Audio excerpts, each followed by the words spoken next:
ये देखिए भाई साहब वीडियो बना रहे हैं और ये मुंबई जाते समय इगतपुरी स्टेशन के पास सुरंग आता है। यहाँ पे देखिए चोर खड़ा होगा। ये देखिए सामने चोर खड़ा है भाई। अभी देखिए डंडा मार के, ये देखिए डंडा मारा, मोबाइल गिर गया नीचे।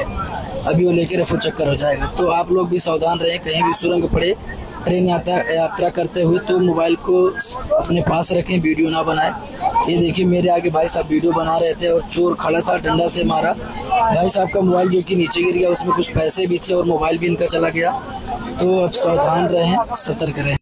పరిస్థితి అంటే ఫోన్ ఆడ దొంగతనం అవుతుందని ఎంటోనికి తెలుసు, కానీ వాళ్ళు వచ్చి ఏం చేసినట్టే పోయినాక చెప్దాము అని వీడియో గురించి ఎంతకైనా కానీ తెగిస్తారు పబ్లిక్.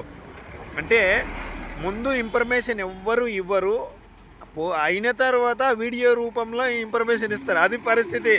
అందుకే జాగ్రత్త పాటించండి. ట్రైన్లలో పోయేటప్పుడు కిటికీ దగ్గర కూర్చుంటే ఫోన్లో మాత్రం యూజ్ చేయకండి దయచేసి. ఎందుకంటే పోయిందనుకో, ఇప్పుడు నువ్వు తక్కువ ఏం లేదు, 20,000 30,000 ఫోన్లు ఉన్నాయి. దయచేసి చూసి జాగ్రత్త.